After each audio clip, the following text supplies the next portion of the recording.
It is just approaching 7:15. You're watching Breakfast from BBC News. Nearly 70 years after they fled to Britain, survivors of the Nazi concentration camps are trying to make sure that their stories are never forgotten. With many now in their 80s and 90s, a government commission wants to help them find a way of preserving their stories for future generations, as Wallis Simons reports. Concentration camp survivors celebrate their liberation from the Nazis at reunions like this one in London every year. Now they're looking to their children to make sure that what they suffered isn't forgotten. Because for all the energy on display here, there's no hiding the fact that they're ageing. Bob Obuchowski turned 86 just before the reunion, well aware that he'd outlived many others. And the survivors, you see, they're fading out.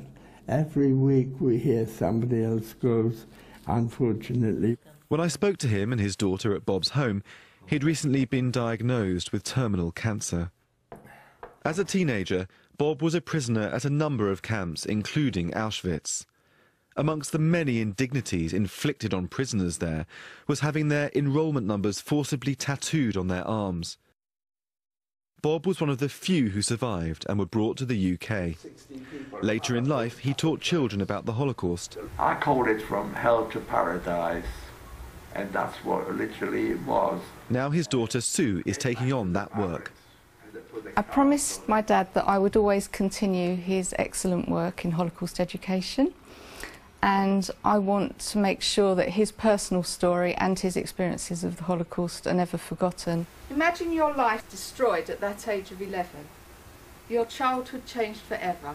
Talks like Sue's are among the ideas being considered by the Prime Minister's Commission on the Holocaust. It's looking at ways of bearing witness to Nazi atrocities when survivors no longer can. My name is Pinchas Guter. Another proposal is to build a British version of this American interactive recording of a survivor that can respond to questions. How old were you when the war ended?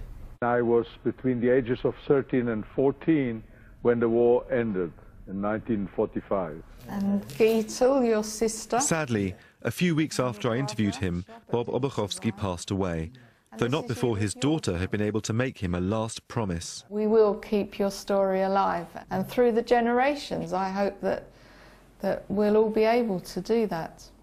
Good, it's lovely, fantastic, really fantastic. Bob died comforted by the knowledge that his ordeal won't be forgotten.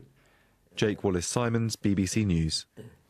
And you can hear more from Wallis Simons on the Heart and Soul page of the BBC website by going to the bbcworldservice.com/heart and soul.